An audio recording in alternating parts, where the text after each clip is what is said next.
mercies and your grace on us. Be with us now as we come to your word and as we seek to grow in our knowledge of what your word says, in our nearness to you as our Father. We ask that you would quicken our minds, wake us up to your word this morning, draw us into your great name, and cause us to leave this Sunday school class prepared for worship, prepared to sing praises to your great name. It's in Jesus' name we pray. Amen.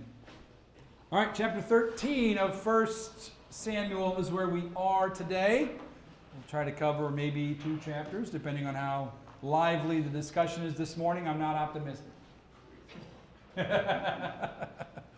All right, so to remind you where we are in the book, chapters 8, 9, and 10 are kind of a prolonged section of Saul progressively becoming king.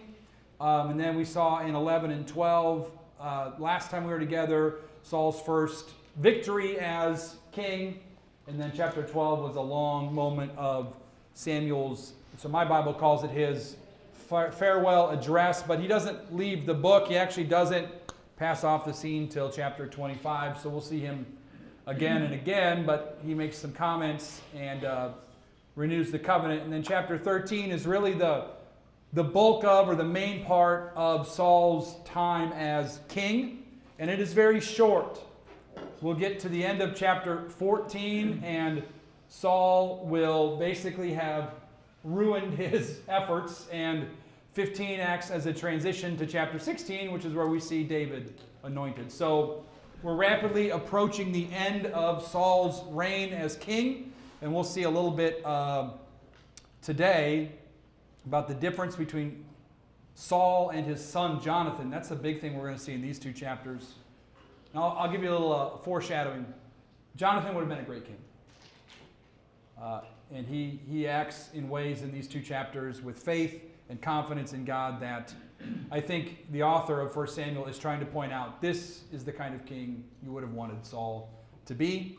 And his son was that type of person, and Saul seems to not quite get the picture. But let's see how we get there. Look with me at chapter 13. Would someone be so kind as to read the first 4 verses? Yes. Patrick, thank you. I didn't realize I asked it as a question, but I'm so glad you responded. Go ahead. Saul lived for 1 year and then became king. And when he had reigned for 2 years over Israel, Saul chose 3,000 men of Israel. 2,000 were with Saul in Michmash and the hill country of Bethel, and 1,000 were with Jonathan in Gibeah of Benjamin. The rest of the people he sent home, every man to his tent. Jonathan defeated the garrison of the Philistines that was at Geba, and the Philistines heard of it. And Saul blew the trumpet throughout all the land, saying, "Let the Hebrews hear." And all Israel heard it. And all Israel heard it. All Israel Heard it said. Yeah, it's weird. Sorry, heard it said. Yeah. It felt like a comment. It should have been I agree. Okay. And all Israel heard it said that Saul had defeated the garrison of the Philistines, and also that Israel had become a stench to the Philistines. And the people were called out to join Saul at Gilgal. Thank you. Okay, so does anybody's English version that they're reading say that Saul was 1 year old when he became king? That's in verse 1.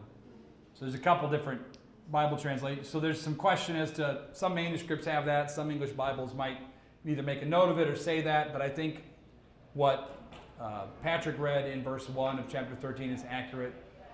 Saul was king for 1 year, and again, I think we see that over chapters 8 through 11. If you remember, he was anointed, and then he was called, and then he was finally chosen. So, but anyway, all that to say, he's now took a year to really to finalize his kingship, and now he has reigned for 2 years, and now we see that he has this standing army of about 3,000 men.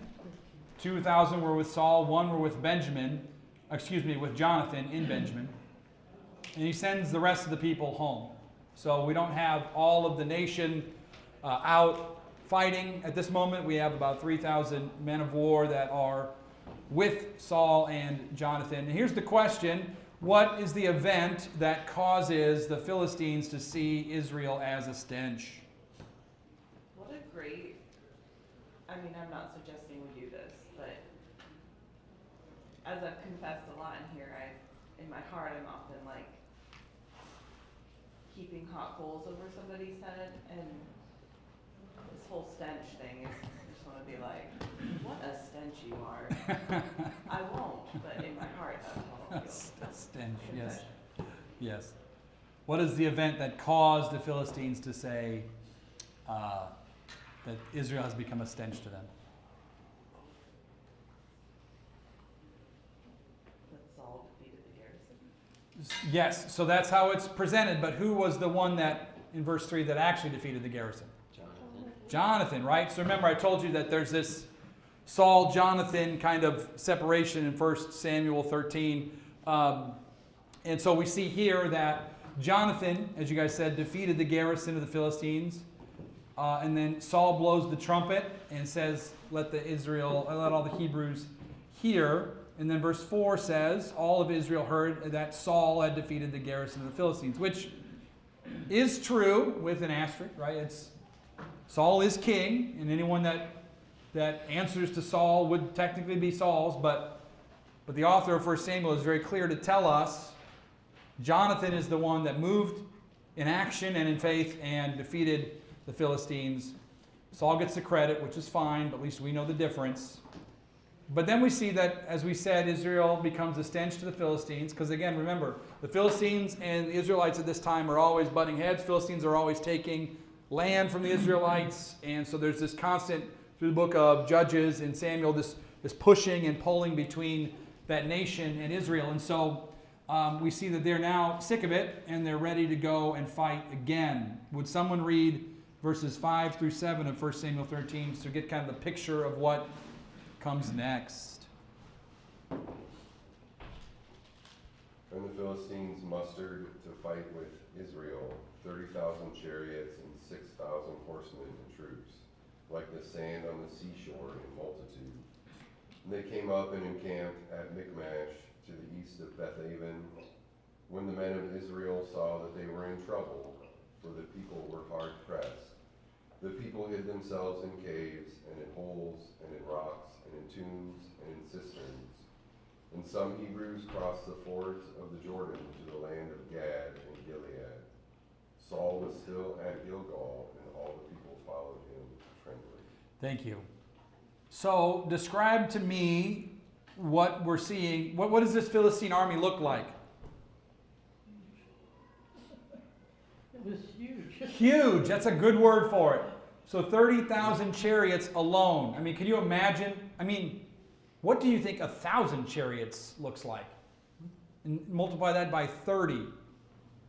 6,000 men on horses, and then so many walking troops that they look like sand on the seashore. So this is a really, really big standing army. Really big. And how many chariots does Israel have? Probably none, right? Because they're told not to collect horses. It's 3,000 warriors, right? Yeah. Well, it gets there's you'll see how the rest of this book is going, or this chapter is going to show you how dire the situation is. So the question is, how does seeing a large army in front of this people change their demeanor?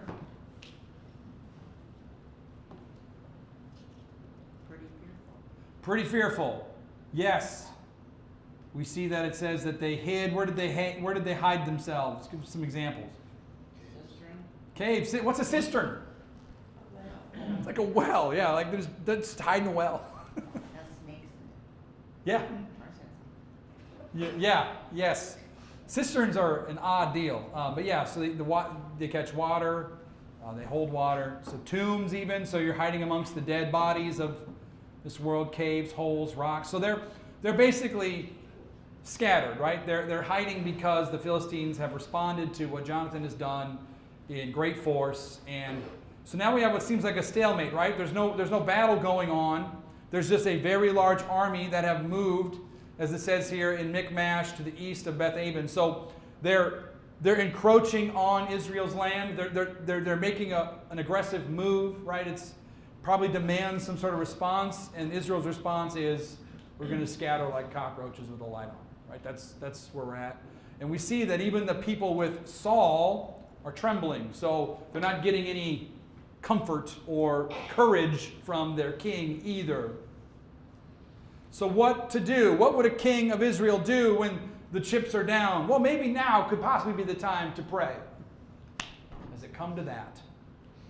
Would someone read verses, how about 8 through, well, it's a lot, but we'll split it up here. So how about 8 through 11 to start?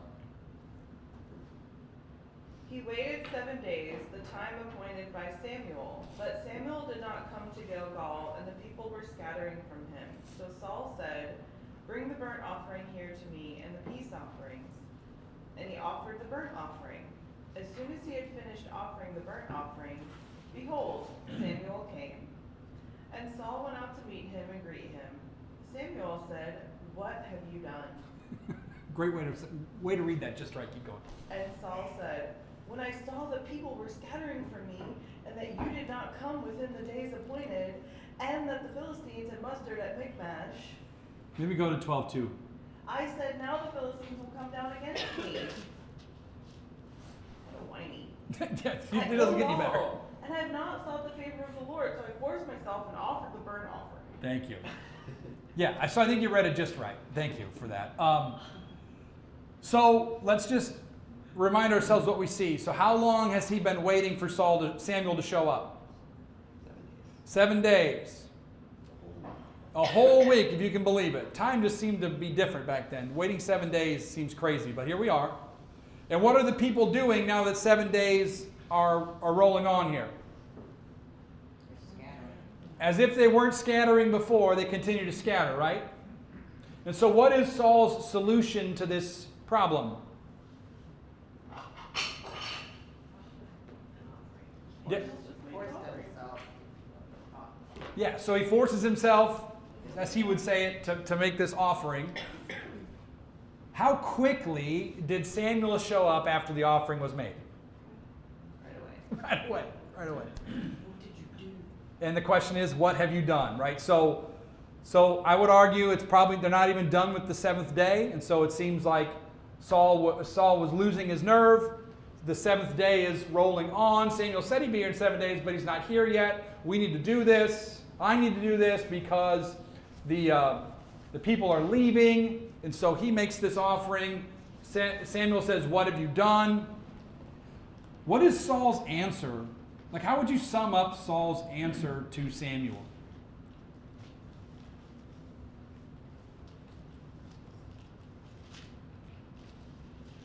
I'll ask it this way. Does Saul, I'm going to do that to you guys all day, I'm sorry. Does Saul take responsibility for his action? No. Whose fault is it that he had to do this? The people's or Samuel's, right? You notice that? What's that? Samuel's fault for not being there. That's what it would seem like, doesn't it? The people are scattering. You did not come. When I hear that phrase, and you did not come, does that not sound like Adam saying, the woman you gave me? I mean, like the definition of not taking responsibility. Samuel is saying, what have you done? Saul said, well, all this stuff was going against me. I had to do, you all, the people and you, it just seems like he's very outwardly focused. You did not come within the days appointed. The Philistines have mustered at Michmash. All those things are true. But the question is, by his response, is Saul acting in faith? No. What is he doing? What would we call his actions if they're not in faith? Selfish, kind of relying on his own. Or fear. Yeah, I think everything. Yes, impatient, fear. But there's a part of Saul that knows that he needs to go to the Lord Mm-hmm. before he does anything with the Philistines. Mm-hmm. So he can't militarily meet the Philistines until he sought the favor of the Lord. But he's He only knows doing that. it half-heartedly. The But question he is, doesn't want to do it the right way. yes, right, yes, okay, so I think we're getting somewhere. There's an appropriate way to do it, Yeah. and he's like, I don't want to do that Mm-hmm, mm-hmm, because they're there, and I need to do something with them. mm-hmm, mm-hmm. I know I need to go to the Lord, but I'm going to do it my way. Right. I don't have enough faith to wait what looks like, 30 minutes? An hour after he made the sacrifice. Like I made it all the way. I made it to 6 days and 23 hours, and I couldn't wait any longer. It highlights for us the power of knowing that God is sovereign. Mm-hmm. Because that helps me to wait, Mhm. to trust Him, to trust His providences. Mhm. Like Jesus and the death of Lazarus. My sisters didn't understand it. They didn't understand His sovereign plan. Mhm. Yeah, and maybe we could say there's an element of I need to do this thing as it's a good luck charm. I mean, I feel like the way Paul you describe it is he knows there's a thing we do, but I don't have the faith to do it the right way or a way that would honor God. And so it seems like, again, he's trying to work out. I would argue that if we were to put a modern term on Saul, I'd say he's a people pleaser. Like that would be a modern term I would use for Saul. He's worried about the people leaving. He's worried about what everything looks like. He's not acting in faith. And so he says, I forced myself to offer the burnt offering. I had to twist my own arm. It's just foolish.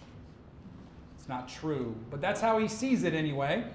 Let's see Samuel's response. Would someone read verses 13 to the first half of verse 15?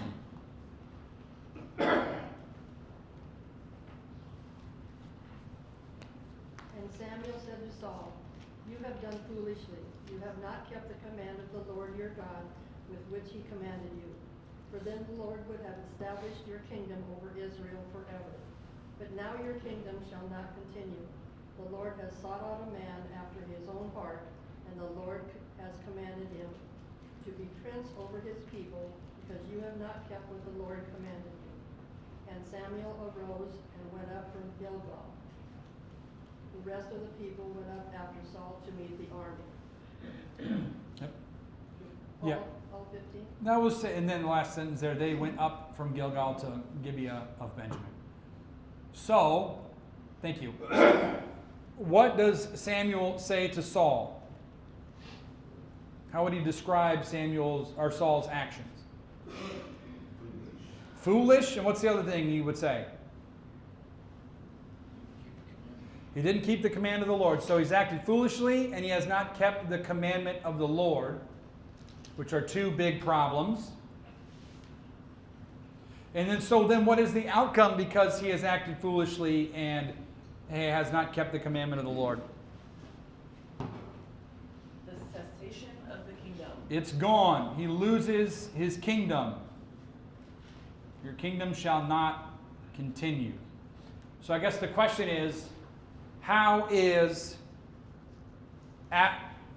offering one sacrifice in an inappropriate way enough for Saul to lose his kingdom? Why does that punishment fit the crime, so to speak?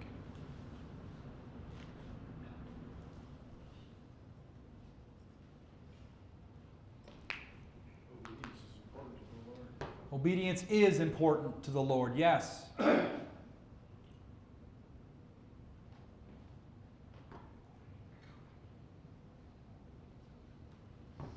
Does anybody question, like when you come to something like that, does anybody question that? This seems like hanging a picture with a sledgehammer. Like, is this the right move?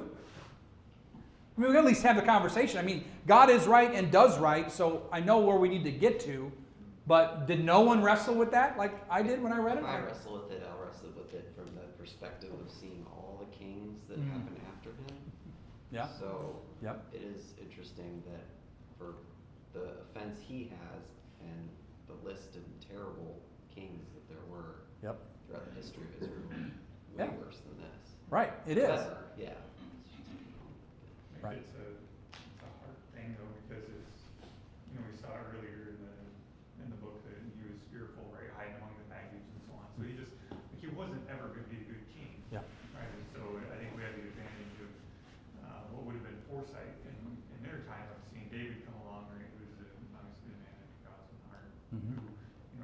repeats, in juxtaposition to what Saul's doing here, repeats over and over and over again in the Psalms, like, wait upon the Lord. It's just this constant mantra that seems like throughout his whole life.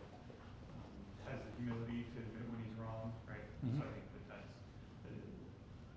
when we look at it that way, it's like, yeah, this was always plan A, right? There is no plan B. Mhm. So we can look at that and say, well, this failed because it needed to fail because somebody else needed to come in that can set the example and start that bloodline. Right. Yes, that's very good. I'm glad you clocked the man after his own heart part. Yep, that's specifically going to be called out towards David in a few short chapters. Thank you. Yeah, so if anybody had to guess, does anybody have any guesses, why is it then that Saul gets treated so quote unquote harshly compared to the kings of the future?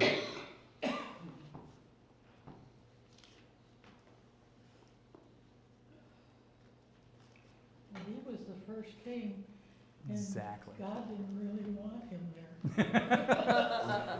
Yeah, so I think you're onto something, Judy. I think that you're making a good point that this first king, I think, was a test case to show the people of Israel this is not the solution you're hoping for. One, he doesn't come from the right line. He was never going to make it, right?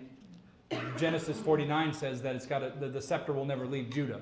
So his kingdom, this is always, someone said already, plan A. Plan A was always that this is the way it was going to go. And I think one potential argument to be made as to why does this seem so harsh, because Saul is an example. He's an example to the people. You wanted a king. Look at him. He looks good. He's taller than everybody else. He looks strong. Everything you thought an earthly king you would want. And here he is. And he's even, quote unquote, trying to do the right thing. None of this is going to be enough. And so I think part of the reason why he's judged so, quote unquote, harshly from a human perspective, we all get more grace than we deserve, including Saul. But I think that the teaching here is he is through and through not the kind of king you should be looking for. Which is then, as someone else pointed out, I think it was Rodney, which also highlights the value of David in a few short chapters as to why he is the kind of king we should have been looking for from the beginning, and how from him will come the King of Kings. So I think Saul, well, first of all, God never does anybody dirty. Saul's not being done dirty here. Saul deserves far worse, as we all do. And so I at least wanted us to wrestle with that question, but I think the answer is he is an example. And he has been foolish, and he has done foolish things. And then, as if that wasn't enough, what does Samuel do after he makes this pronouncement in verse 15?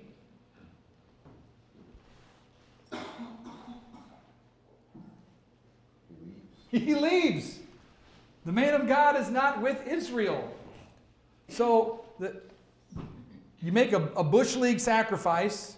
The man of God shows up, tells you were a fool, and then doesn't stay for the battle. I don't know if anybody's heart is really going to be encouraged by this. I think they're going to start melting like wax. As it would for me. Oh, great, Saul, you seem to be such a great king. You can't even... Great. Samuel just left. Like, we're totally hosed. So look at the second half of 15. So, and Saul numbered the people who were present with him, about 600 men. There's a great number to battle 30,000 chariots. And Saul and Jonathan his son and the people who were present with them stayed in Geba of Benjamin. But the Philistines camped at Michmash. And raiders came out of the camp of the Philistines in 3 companies. One company turned towards Ophrah to the land of Shual. Another company turned toward Beth Horon. And another company turned toward the border that looks down on the valley of Zeboim towards the wilderness. Basically, the raiders went out all around them.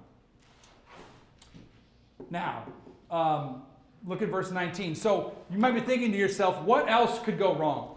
Like, have we hit the bottom yet? Is there a bottom of the barrel to scrape? Not until you read the rest of the chapter. Would someone read 19 to the end of the chapter? Now there was no blacksmith to be found throughout all the land of Israel, for the Philistines said, lest the Hebrews make themselves swords and spears. But every one of the Israelites went down to the Philistines to sharpen his plowshare, his mattock, his axe, and his sickle. And the charge was too 2/3 of a shekel for the plowshares and for the mattocks, and 1/3 of a shekel for sharpening the axes and for setting the goads. So on the day of the battle, there was neither sword nor spear found in the hand of any of the people with Saul and Jonathan. But Saul and Jonathan his son had them, and the garrison of the Philistines went out to the pass of Michmash. Okay, so let's just a quick recap in case we're all scoring at home. 30,000 chariots. People of, well, whatever, 600 horsemen. I haven't turned my page back. 6,000. There you go. Sorry. I'm so sorry. Warriors as many as sands of the sea. Saul is a fool. His prophet priest leaves him. He has 600 total men. Double Gideon, but still not great. And then what is the status of their weaponry? Poor. Yeah. Sticks and Poor stones. to none. Could we say what weapons? Farm implements. Farm implements that are dull because no one can afford to sharpen them. So, are you getting the picture? This is really, really bad. Like, nothing good is coming here. Like, one commentator I read, which I think is so fascinating, I didn't catch it.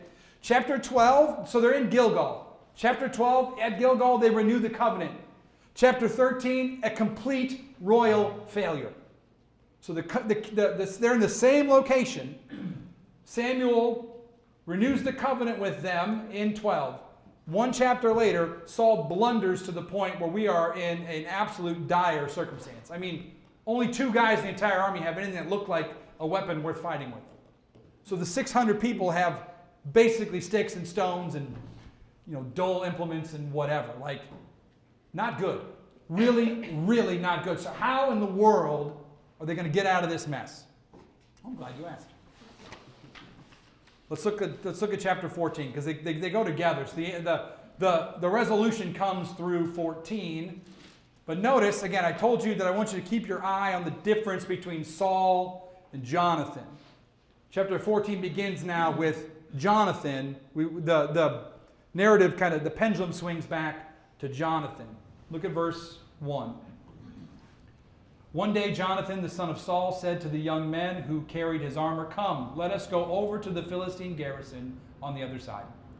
But he did not tell his father. Saul was staying in the outskirts of Gibeah in the pomegranate cave at Migron. The people who were with him were about 600 men, including Ahijah the son of Ichabod's brother, son of Phinehas, son of Eli, the priest of the Lord in Shiloh, wearing an ephod. And the people did not know that Jonathan had gone. Within the passes by which Jonathan sought to go over the Philistine garrison, there was a rocky crag on the one side and a rocky crag on the other.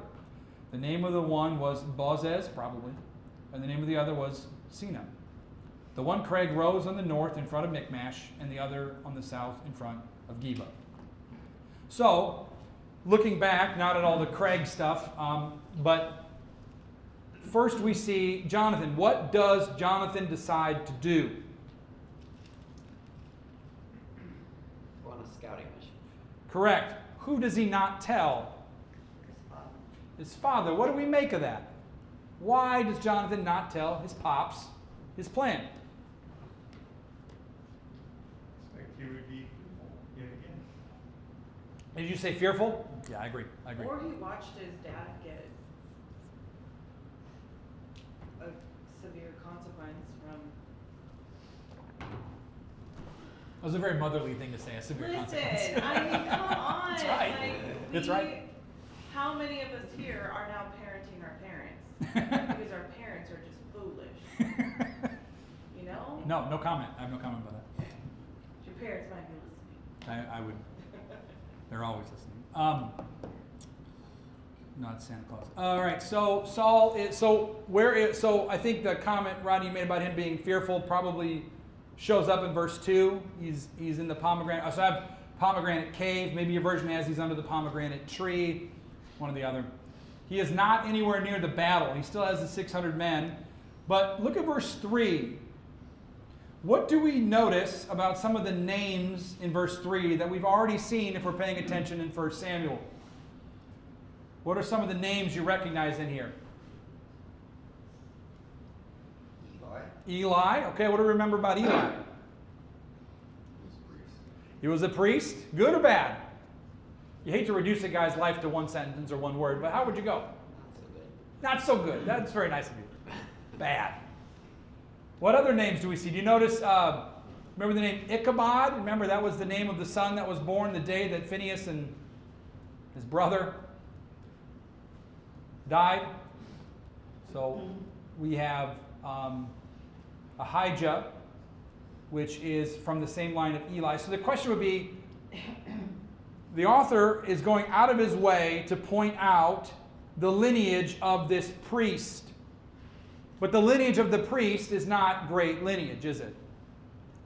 Eli, Phinehas, Ichabod. If you remember, Ichabod's name means the glory of God is left, right? So we have this like dead branch of a line of the priestly line, and they're the ones that are with Saul hiding in this pomegranate tree cave area. What does that say about the circumstance? How does knowing the lineage of this priest affect how we understand the mental state of Saul and his kingdom underneath this pomegranate tree?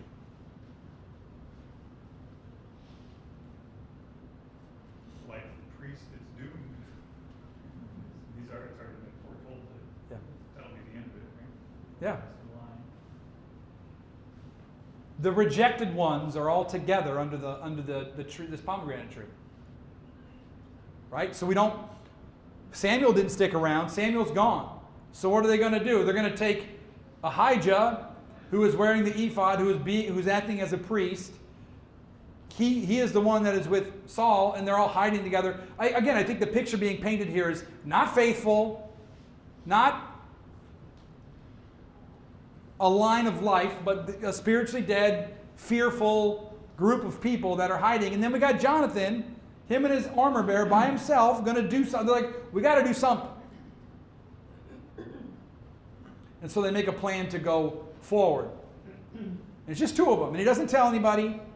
And the author goes out of his way to show. And again, I'm spending a lot of time talking about these names because I think when we sit and we read our Bibles and we read especially narratives, stories of the Bible, like this is how the authors like teach us things in story.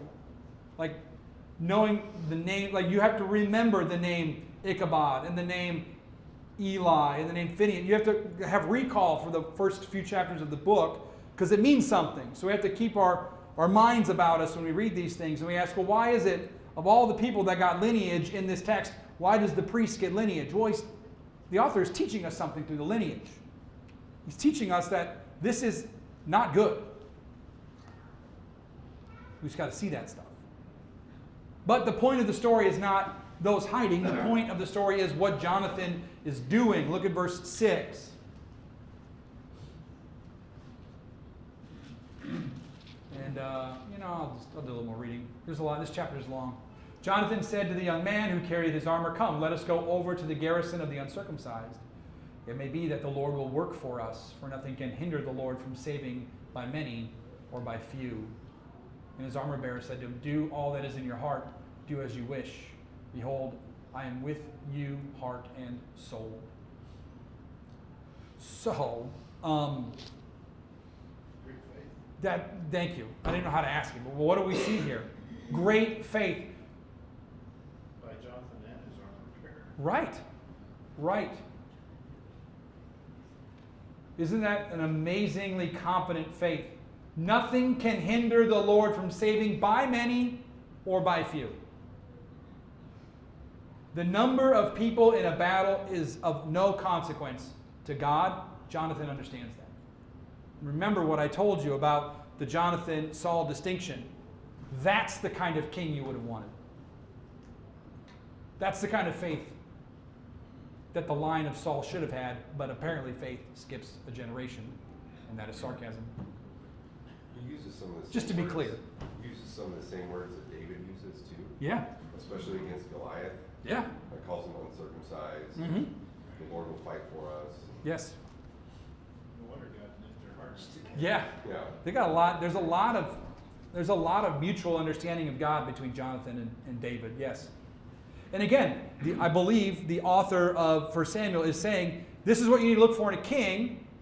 Jonathan will not end up being king, but there is one coming who will talk like this, who will think like this, who will fight Philistines like this. And so, yeah, it's such good faith. Really, really good. Okay, they decide let's do something. So verse 8, then Jonathan said, behold, we will cross over to the men. We will show ourselves to them. If they say to us, wait until we come to you, then we will stand in our place, and we will not go up to them. But if they say, come up to us, then we will go up, for the Lord has given them into our hand. And this shall be the sign for us. So both of them showed themselves to the garrison of the Philistines. The Philistines said, look, Hebrews are coming out of their holes where they have been hiding themselves. Sidebar. Apparently their hiding spots weren't that great. The Philistines knew where they were the whole time. Oh, they're finally coming out of their holes. You know, the holes that we knew they were in the whole time. Verse 12. And the men of the garrison hailed Jonathan and his armor bearer, said, come up to us, and we'll show you a thing.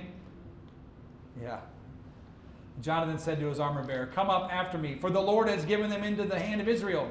Then Jonathan climbed up on his hands and feet, and his armor bearer after him, and they fell before Jonathan, and his armor bearer killed them after him. And that first strike, which Jonathan and his armor bearer made, killed about 20 men, within as which were a half furrow's length in an acre of land. And there was a panic in the camp, in the field, among the people. The garrison and even the raiders trembled. The earth quaked, and it became a very great panic. So, the faith of Jonathan. He says, I got a plan. Here's what we're going to do. Here's our Gideon fleece. We're going to stand up. And if they say, come up to us, we're going to go up there, and we'll know that we've got them. And if they say, wait, we'll come to you, we'll wait for them. He says, come up. So what does he say? We got him. We got him. Let's go. And they climb up there, and he puts the hurt on 20 people, which is not a large number, right? But what does it do? What is the striking of these 20 people in this larger garrison? What does it do in verse 15? Causes panic. What else happens? Earthquake. Yeah. What do we make of that?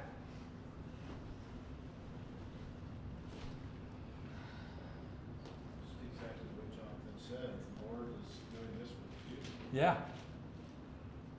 So instead of I would say it's deliverance, right? God delivers them. Obviously, there are more than 20 people in this garrison.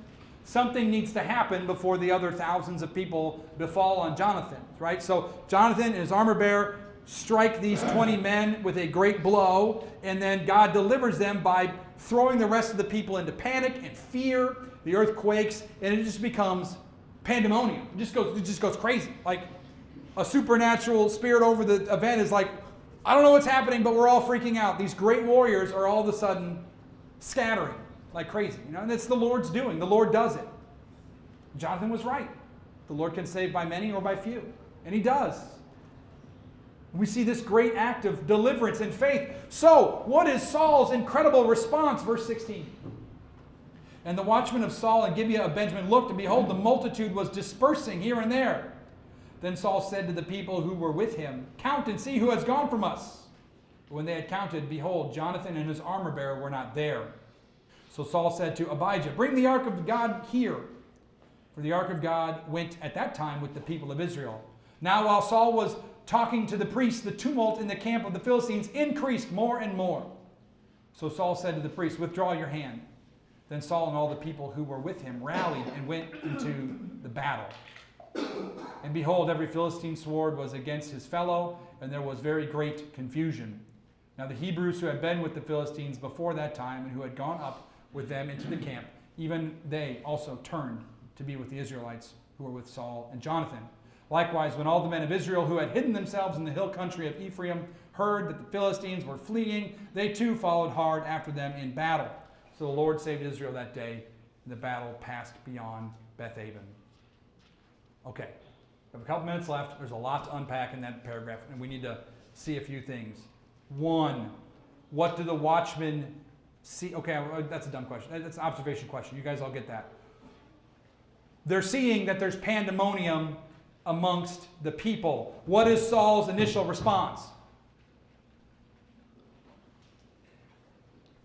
After he counts the people, what does he do next?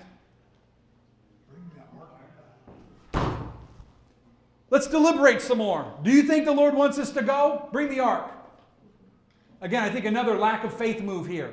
He sees the camp is rife with strife, and they're dispersing, and there's pandemonium, and it's pretty clear that maybe Jonathan and his armor bearer are involved because they're not here. So what do? We'll bring the ark. We got to deliberate. What do we do? Again, I think he's lacking in faith. And then we see the camp of the Philistines increases more and more. So then at that point, Saul says to the priest, okay, take your hand off the ark. Which I take to mean, stop asking the Lord what to do. We need to move. So then he and the people rally and they go. And then, what do we learn about the makeup of the Philistine army at this point?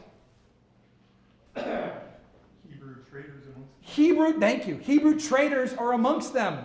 There are people that said, well, I'm going to lick my thumb and see which way the wind's blowing. It looks like the Philistines are going to take this one. I better get on the winning side.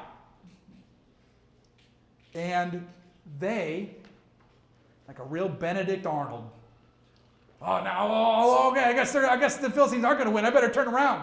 I was with you the whole time, Saul. I just was getting better positioning so I could take them out for you. And then what do we find out about all the people who are hidden in holes? Fair weather warriors indeed. Oh, they're running. They're scared. Maybe now's the time to fight. So what a ragtag joke of a battle, is it not? What an absolute joke.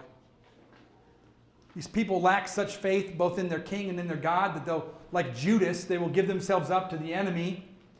And then all the people in the holes don't come out until it's pretty clear that they're going to win.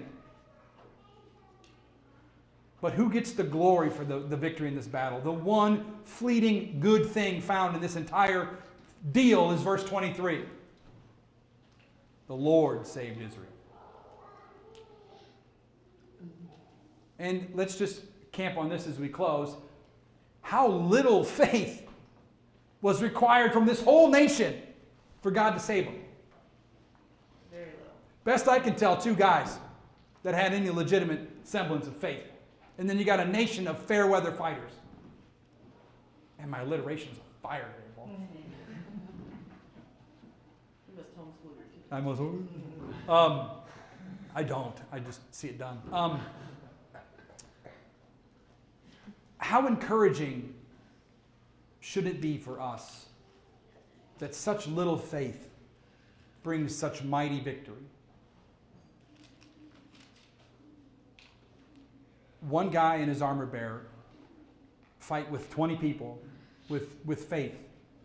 And God delivers such a mighty blow. And then God uses such crooked sticks like turncoats and hiders and fearful kings that don't want to make a move.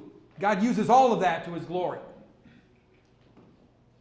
And I think the answer would be because he alone gets the glory, because there is no glory in this king, and there's no glory in this kingdom, and there's no glory to be found in this army. I mean, it's a joke. I can't think of a better word for it. Like, you would laugh if it wasn't so depressing. That this is the kind of army that would win a battle like this. So we don't think about how great of a king or how great of a nation there is, but how great of a God we have. And Jonathan, for his faith, was good, but he didn't. It's not because of his strength either. Also true. Very good observation. Tell me more. Well, I mean, if his armor bearer killed 20 men, that's significant, but I mean, you said it's no match for the number. Yeah. So the rest was God. Yeah. All the rest was God. Yeah. Absolutely. Amen. I would argue that even that was God. Yes. Oh, yes. Yeah. I would say so would Patrick. But I agree with you. But you know, it's not even the greatest victory. I mean, if you were reading in Judges, you would have saw a guy kill 1,000 people with the jawbone. So yeah, you're right. It's not the most impressive, military victory either. But even in that 20 people, God moves mightily, and then he moves even more greatly through the panic. And then again, we don't still have time, but and then when the narrative zooms back in on Saul in verse 24, you'll see yet more foolishness. So it's just this pendulum swing of like, here's a little bit of faith, here's a whole lot of foolishness. Here's a little bit of salvation, here's a whole lot of just nonsense. And so, chapter 14 gives you whiplash, and I think it's meant to. And so, next time I'm with you, Lord willing, we'll finish that off. But I think it's good to end on the Lord saved his people in such a profound way from such a weak starting point. So, well, Rodney, would you close us today? Pray. Our Heavenly Father, you are a great God, and we thank you for our own salvation, for you have saved us as well, and against even greater odds. And we just thank you for that grace in our lives. Father, help us to be obedient, to be faithful, to wait upon you. We take that lesson, and as we go about our lives, that we would wait for your timing and seek your will in all things. As we move into worship here, Lord, let our singing, let our praise be